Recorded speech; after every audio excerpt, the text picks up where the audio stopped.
Come on, come on. I'm waiting for somebody to join.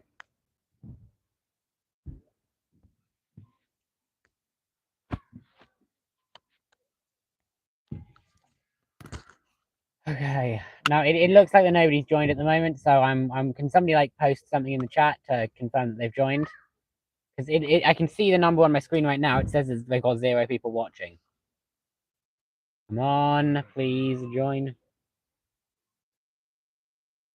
Probably a delay because I'm in a tent. The signal has to get outside of 2 layers of fabric, so maybe is that blocking anything? Waiting for somebody to join because I did make a post saying the live is going to start at 5, so there should be people waiting to join. Oh, I have 1 like, so that confirms that there is somebody watching, although it still says 0 people watching. Either way, so today I have a microphone. By the way, question: is the audio higher? Joe Pedro Costa. Hello, Joe Pedro Costa. Now I should say I don't know if you've watched my previous streams, okay? However, I have a mic this time, so if my audio quality is noticeably better, can you tell me? But so hi Theo. So you know what's up today? Today we are going to be 3 people watching. Hooray! Today we're going to be making even more top trumps cards for historical figures, and in a few days we're going to start doing countries as well. I can't make that many top trumps cards when I'm not at home. Okay, so please suggest a historical figure, and then we'll make a top trumps card about them.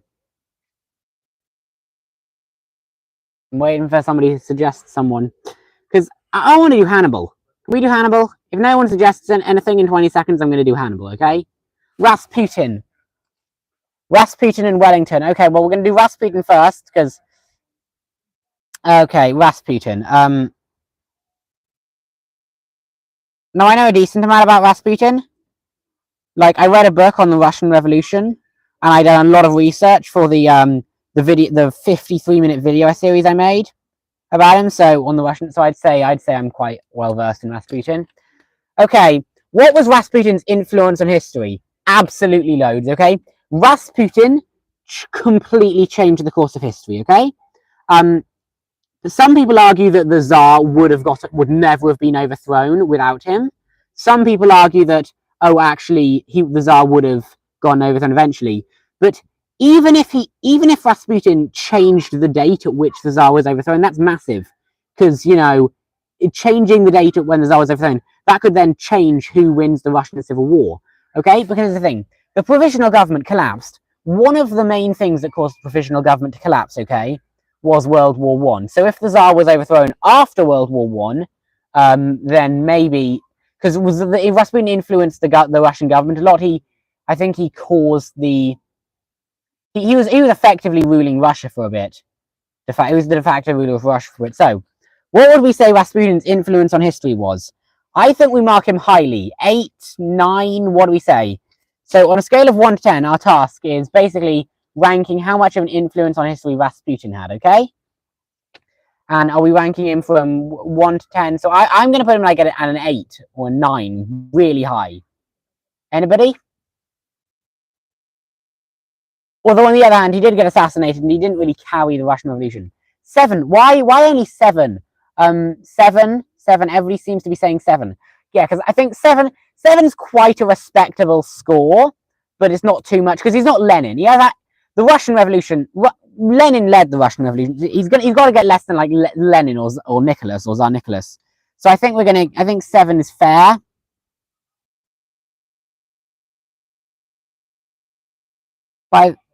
Okay, so strategy. How good is it? What is his military strategy? Now, the thing, Rasputin wasn't really a battle.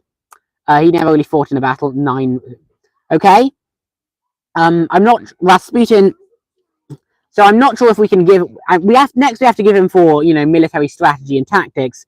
But I'm not sure if we can mark him based on tactics or strategy. Yet he didn't do anything in battle. Exactly. He literally never commanded or fought a battle. We're going to have to give him 0 because we can presume that he wouldn't be that good. Because Rasputin had literally no military training. So the answer is not applicable. I remember like one time there was some guy who on the first stream I ever did, there was this one guy who never fought anything. We wrote down not applicable for him, but I think it's better to just do 0. A propaganda. How good was propaganda skills? Now Rasputin. Rasputin is the most offensively good propagandist ever. Okay? This guy. Exactly. Okay. 8. Exactly. This guy, okay, walked into the middle of St. Petersburg, convinced people he had magical healing powers, okay? Convinced the Tsar of Russia to be his best friend because he lied and managed to convince him that he genuinely healed his son, okay? And then he effectively managed to gaslight and manipulate his way to ruling Russia, okay? This guy is probably the best propagandist in one of the human history. Even the Tsar fell for propaganda, so maybe we can give him like an 8. Yeah. So, 8. I kind of want to give him a 9. Let's give him an. I want to give him an 8.5. Is that okay with everybody? Everyone willing to accept that I give him an 8.5? Sure. 9. Ooh, now okay. We gave him a 9 for propaganda skills. Okay. Okay. And what about political skill? Political skill. He was.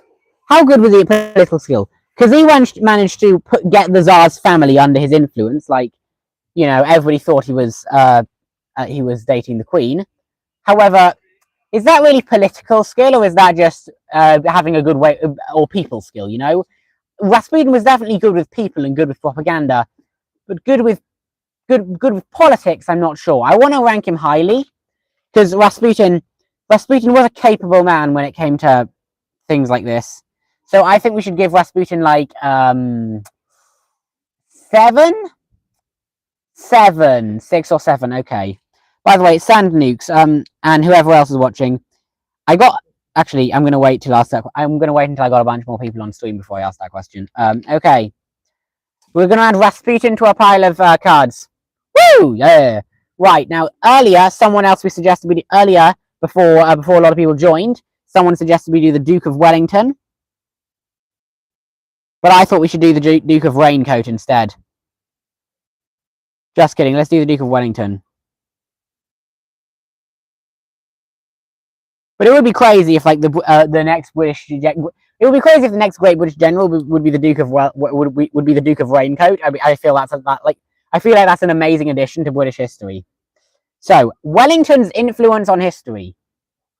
Okay, listen. Somebody's calling me gay in the chat. All right. I will ban you, by the way, if you do that. If you say something to me, if you keep saying mean things. Influence on history. I actually don't think Wellington had that much of an influence on history. Okay, put it this way, okay? So he defeated the French at the Battle of Waterloo, right?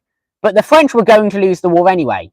It's just a case of you earned thank you, Geomaniper. Now, welcome to the stream, Geomaniper. Now, if you can help me with this one thing, we're trying to decide how much of an influence on history the Duke of Wellington had. Now, the Duke of Wellington, okay, he defeated the French at the Battle of Waterloo, sure, but the French were almost certainly going to lose that war anyway. It would have taken a miracle to save the French in that war. Okay, so the only thing I can really think that he, actually did would be winning the Peninsular War, for example. Okay, but on the other hand, it wasn't that difficult to win the Peninsular War. Good work, brother. Thank you. It wasn't that. Thank you, Cassian Hardy. It's not that difficult to win the Peninsular War, okay?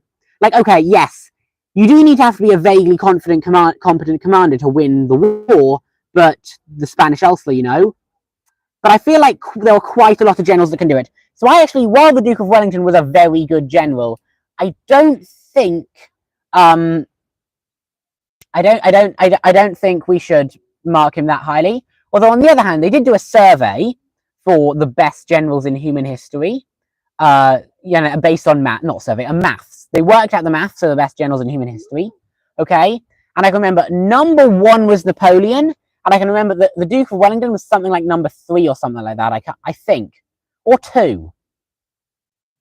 I can't remember if Duke of Wellington was number 3 or 2. If anybody knows what I'm talking about, can you please tell me? But I'm not sure. What are we going to put for the Duke of Wellington? Because I'm going to put it at 6. I'm going to give Wellington a 6 if that's okay with everybody. Okay, so the chat seems to have frozen right now. Maybe everybody left. Either way, so I gave the Duke of Wellington a 6 for influence on history. But if anyone has a different opinion, that's fine. How good was his strategy? Now, I feel like his strategy was pretty okay. Like, for example, when the French invaded Portugal, him and the Portuguese and the British Army obviously had to defend Portugal. Problem is, they were completely outnumbered and outmatched by the French army. So what they would do is they'd buy all the land. They would do a scorched earth strategy. They would scorch that earth, and they'd buy the land off the Portuguese farmers and burn it and then run away, okay? So they burned all the farmland, compensating the farmers, obviously. Okay, sorry about the yelling in the background. To be honest, you're not that good at history, mate. That's okay, but if you have anything you can contribute, if you have anything you can contribute, that's fine. Or if you just want to watch, that's okay as well. But anyway, yeah. So Wellington used a scorched earth strategy, and so by the time so he retreated to Lisbon, okay. However, Wellington had slowed the French down enough with his scorched earth and all that by the time the French had arrived in Lisbon, not only were they starving, but it had bought the Portuguese time. So what's after they ran away? Well, they bought Portugal. Yeah, he bought the Portuguese enough time to build an impregnable wall of fortresses around Lisbon, okay? So the French sat outside of Lisbon for a bit, absolutely starving, absolutely no hope of taking Lisbon, and eventually he withdrew. I'd say that's quite a good strategy, okay? And then, and another thing Wellington did, right, when the Spanish raised 2 massive armies to retake Madrid from the French. Okay, is he the same guy? I am banning you.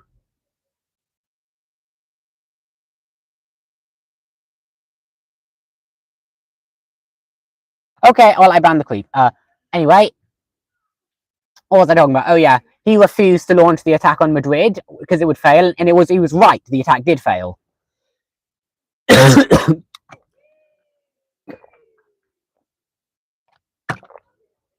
And I'm going to do one more. I'm going to give one. I do know. I'm trying to keep brevity here because I can give a lot more examples of how good a strategy was. But one of them, right, was when the French were retreating. Okay, after 40,000 French troops were. This is like the early 1800s. Okay, so the timeline I'm talking about is between 1809 and 1813. Okay, so 4-year window. So basically, he wanted to retake Madrid from the French. Okay, and 40. It's night in Asia, so I'm going good night. Okay, sorry. Good. It's fine. Goodbye, Geomanipa. Good night. Have a good sleep. Okay. So basically, he would withdraw from. Sorry. When 40,000 French troops were withdrawn from Spain to fight in Germany, he launched the attack to retake Madrid. Okay, and so the French fell back, and when he attacked them, he would always stay at an angle where the French could never stop and dig in. They always had to just keep running. So the French kept running, and eventually they lost. And eventually they just had to stand and fight because they eventually had to, and they lost. Another thing, he was really good with supply lines. Like most people would have outran their supply lines. He was so good with like the supply situation that he managed to get. So I want to rank him really highly for strategy. Okay, I want to give him like an 8 or a 9 for strategy. I'm going to go 8 for strategy unless anybody has any disagreements. I'm just going to give you a few I'm going to give you all a few seconds to offer alternate opinions. Otherwise, I'm just going to give him an 8 for strategy. 8. Theo put 8. All right. Tactics. Now, how good was tactics? Okay. Now, tactics. I don't have much of a. I do think his tactics were okay as well. Although I don't have as much of a memory about his battle tactics. So if anyone can shed any light to the situation, that would be great. Still, I know they were quite good because he did beat the French on multiple occasions and very rarely lost. The one tactical blunder he made, or strategic blunder, was he overstretched his forces. That's why I didn't give him a 10 for strategy, which is why I want to mark him highly for tactics. And okay, anybody got any ideas? Okay. Okay, so tactics-wise, I'm going to give him a 8. No, a 7.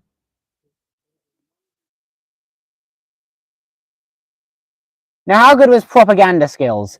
He didn't really do much propaganda, so I'm going to mark him like low on that. We're going to get, although he did manage to maintain the morale of his army and get the Spanish on side, so we've got to give him a decent amount. I went with 4. And political skill, well, he got himself commander of chief 5. You want to give him a 5, Theo. You want to give him a 5 for political skill? Okay, well, he did get himself to be commander in chief of, the entire Spanish army. Like the Spanish handed their army over to him to create, unity of command. So therefore, I should say, I think we should give him a 5. That's fair. So far we've created Rasputin and Wellington, all right? Okay. Moving on. Who do you want to do next? Who do you want to make a top trumps card of next? I only have 2 people watching, dang it. Who do you want to make top trumps card of next? Because I'm going to do Hannibal. I'm going to give you all a few seconds to alter, to give an alternative suggestion, but I really want... Actually, I'm doing Hannibal because no one else is saying anything, so I'm going to pick. I'm doing Hannibal.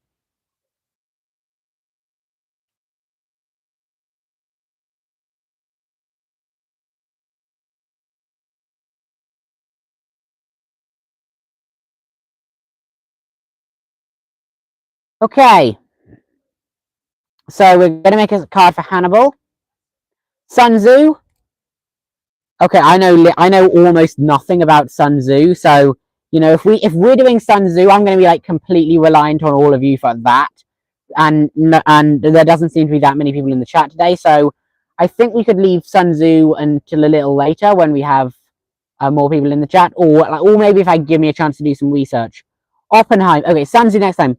Oppenheimer or William the Conqueror? Well, I've already got Hannibal written down, but I've got a list. Okay, Sun Tzu, Oppenheimer, and William the Conqueror. Okay, we'll do those. We'll do those people next. All right. Okay. Right. What was Hannibal's influence on history? I'm gonna say not much because he did lose in the end. He didn't. If he overthrew the Roman Empire, I'm gonna give him a 10. He gets. There's a lag between our messages and the video. That's why it seems we aren't talking. That's why sometimes it seems we are talking a lot. Yeah, I know. That's why I whenever I ask a question, I give people, I think, 10, 20 seconds to answer. Or at least I try to anyway. So, yeah, I have to acknowledge that. I'm sorry. I'll try to do that a little bit more. But for now, we're going to do Hannibal. Is that all right? Is everybody okay with Hannibal? I'm just going to give you a little bit of time to answer that question if we're okay to do Hannibal. Okay, it seems like everybody's okay to do Hannibal then. Hannibal's good. All right. So his influence in history, I'm going to give him... But on the other hand, he delayed the expansion of the Roman Empire, maybe. So I gave him a 1 for influence on history. How good was his strategy? Well, that's the thing about Hannibal. Hannibal did the best that he could have with what was available to him at the time, but he didn't have many good options. It was a miracle he did as far as he did. It was a miracle he went as far as I did. He was a tactical genius, though. So I'm going to rank him highly on tactics. I just gave him a 9 for tactics. But strategy, I mean, he did make that. He was a bold strategy. So I want to give him a 6 or a 7 for strategy. What's everybody feeling? Does everybody think it's okay to give him a 6 or a 7? I'm going to give you 15 more seconds to answer.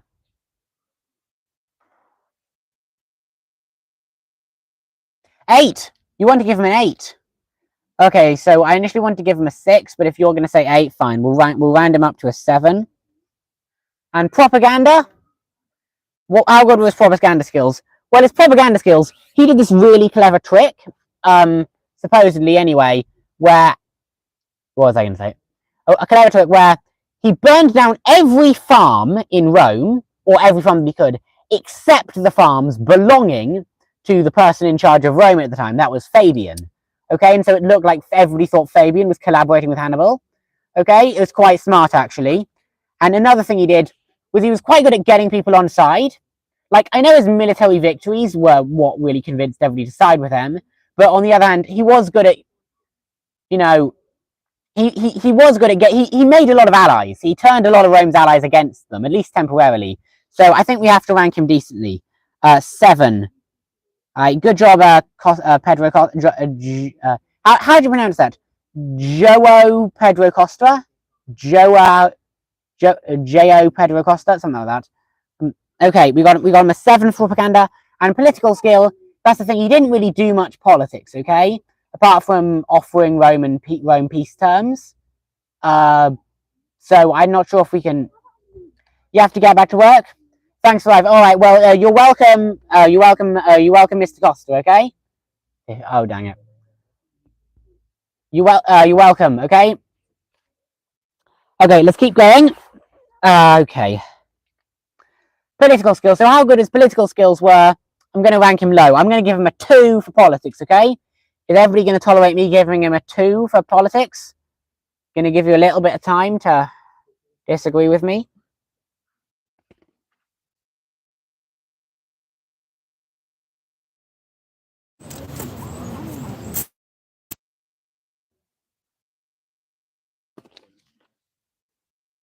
Now, who do we have to do next? Sun Tzu, Oppenheimer, and William the Conqueror. Now, I don't feel like doing Oppenheimer. The issue with Oppenheimer is that... Oh, God, what's the issue with Oppenheimer? The issue with Oppenheimer is that he never really... He didn't fight any battles. He didn't command anything. So that completely rules out tactics and strategy. Yuhamu.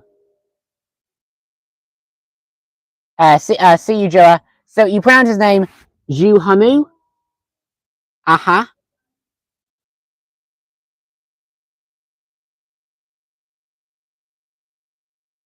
Aha.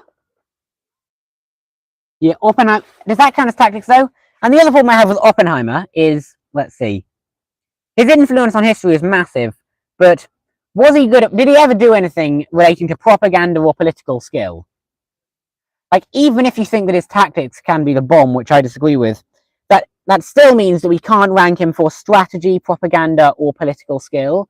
So I genuinely don't see how we can do Oppenheimer.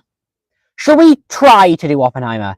Then we'll do like Sun Tzu or William the Conqueror or somebody. Okay?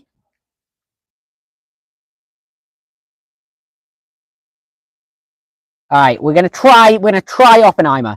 You know, sand nukes. You know, I shouldn't be surprised that you're requesting Oppenheimer, given that the word nukes is in your name. Okay, Oppie.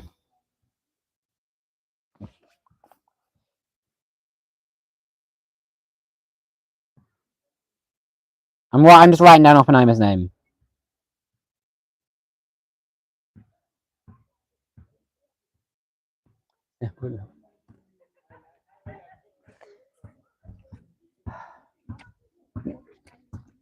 Okay, so influence on history. I know Oppenheimer's influence on history going to be quite a lot, but not that much, because he never did any. Because the atomic bomb would probably have been invented anyway. That's why I don't want to rank Oppenheimer too highly, because I think the atomic bomb would probably have been invented anyway. So that's why I don't want to be too generous with Oppenheimer. 10. He created almost a nuclear extinction of humanity. Yeah, he did create almost a nuclear extinction of humanity, but if he didn't, somebody else would have. Like that's why I'm not sure how much credit we give commanders for winning wars. Okay, like yes, congratulations for winning a war, but if you didn't win that war, your side had the advantage. Somebody else would have. So that's why I really, really don't think we should put Oppenheimer too highly. If anybody else watching can like give their opinion.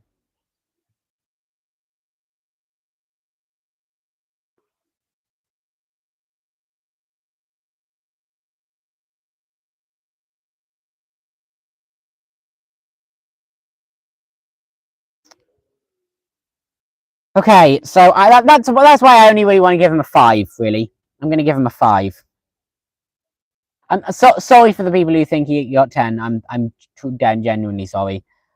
Strategy. How good was his strategy? And see, this is where we went into tactics. What strategy did he do? He made the bomb, so that doesn't mean it's okay. Fine. I'm going to upgrade him to an 8 because here's the thing: the nuclear bombs have only really been used twice, and while yes, nuclear crises have happened a lot, nuclear crises do they have much of an influence on humanity? Do they change the course of human history? Okay, they might like deter wars from happening, but how often does that happen? That's why I still only want to give him an 8. Okay, and that's the thing. So, but let's move on. We give strategy and tactics. Okay, okay, and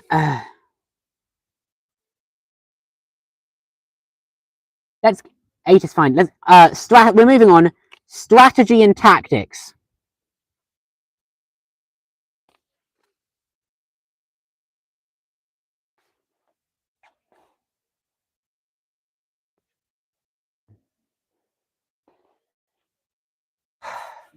Now, strategy. So strategy and tactics. I'm sorry. I stopped talking for a second there. Strategy and tactics. Well, what are we going to put for Oppenheimer's strategy, tactics, propaganda, and political skill? Because I really can't think of anything we can put. Like Sand Nukes, you seem to be the enthusiastic one about this. Can you just? Yeah, he made the bomb, but how good of a strategy is that? That's just blowing stuff up. I don't think that's a genius strategy. Fine, 7 for tactics. And I really can't see a way we could do any of the other ones. So I don't like that's the thing. So I think we're gonna put the Oppenheimer card down if that's all right with everybody. Like if everybody genuinely thinks they have any other ideas for Oppenheimer's like propaganda or something, like convincing people to help him make the bomb, that would be good. But for now, I kind of want to move on to like William the Conqueror. Low for strategy. Oh, I have an idea. We give him 0 for all of them. Fine. 5 for propaganda. And what was his political skill like? Because yeah, I gave him 0 for strategy, by the way. What was his political skill like? Did he do any politics? You know? No. Okay. Fine. 3 for politics. Okay.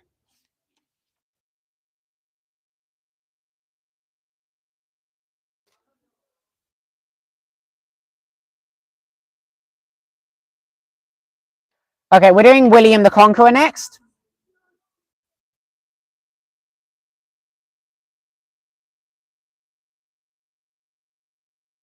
Okay. So yeah, low for politics, right?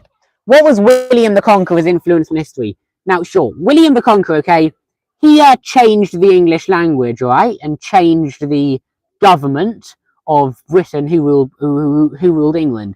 But did he fundamentally change much apart from that?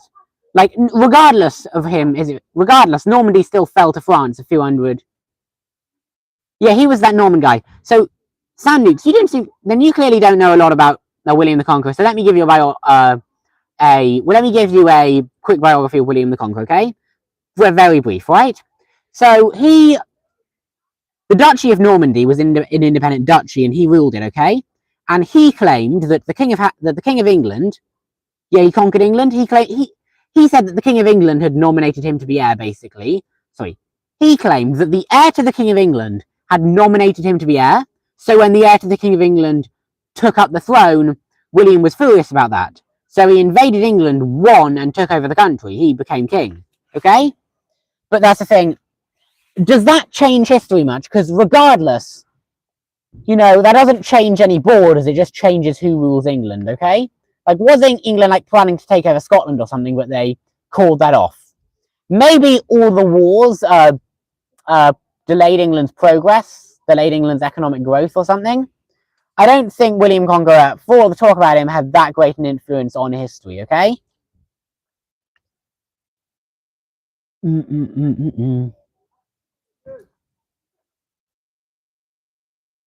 Okay, so that's why I feel like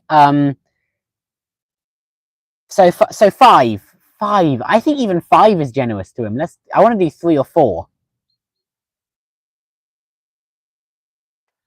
I gave him a 4. Actually, no. You know what? I'm going to give him a 4 point.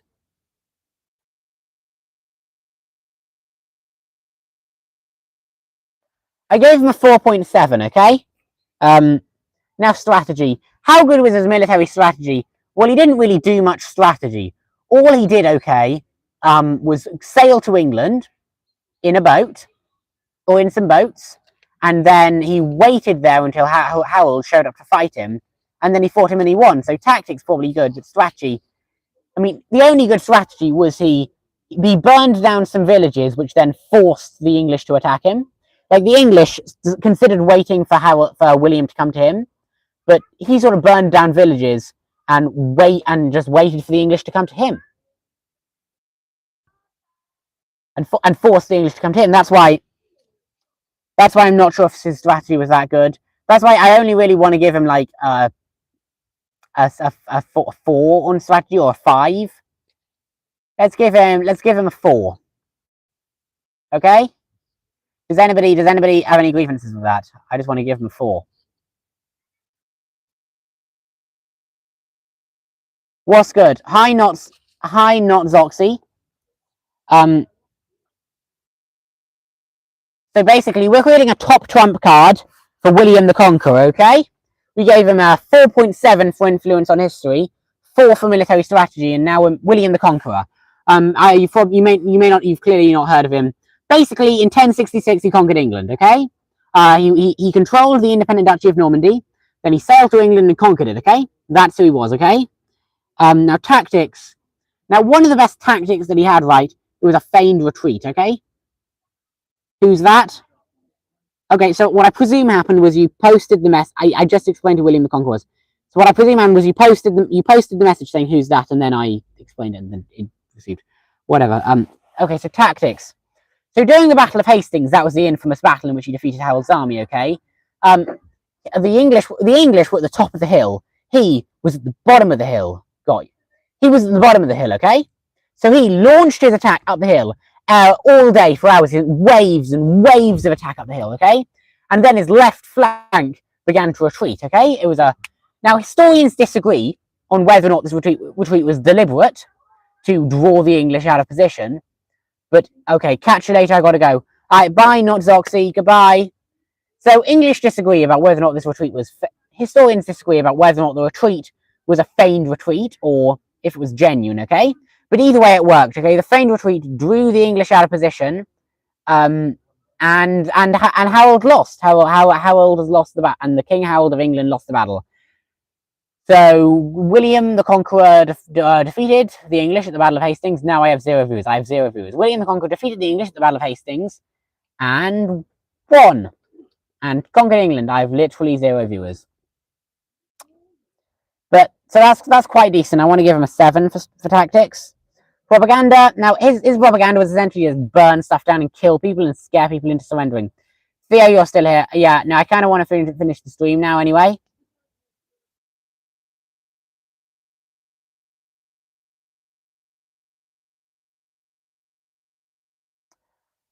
Okay, you're the one. Sand Nukes are still here, okay? So I have clearly 2 people who claim to still be here. Okay.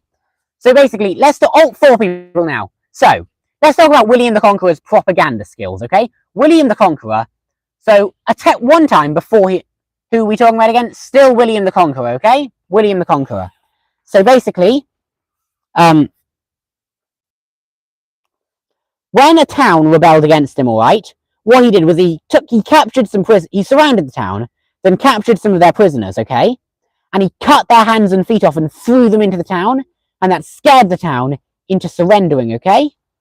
So, that caused the town, see ya, bye not Zoxy. So that scared the town into surrendering, okay?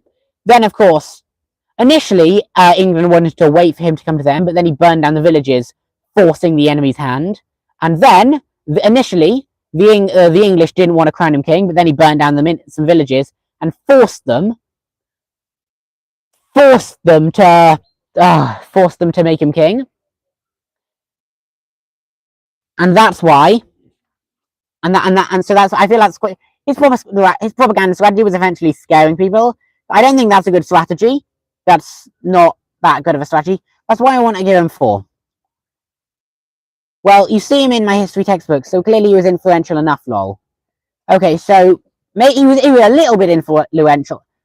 Okay, so just because he was in the history textbooks, I'm gonna just because he was in the history textbooks, okay, that doesn't mean he's influential. That means he's famous, but his influence was he changed the English language, okay? It meant that the Normans and the English basically intermingled with each other, intermarried, and that gradually meant the Norman and the English language changed, and that's why he was so influential, okay? It was a dramatic shift in English culture. That's why we remember the Battle of Hastings so much. So, influence, but I don't think that's a lot of influence on history. Who now? We're still on the same person. We're still on the same person. So, influence on history, but England is just one country, not the whole world. And that's why I don't consider him to have influenced history that much.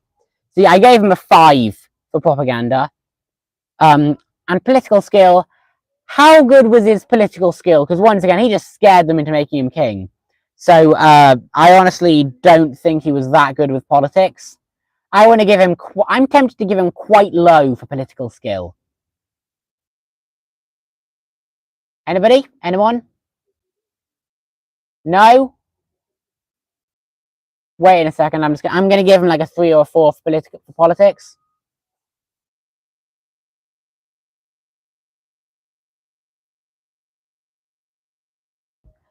I gave him a 3.5 for politics, okay?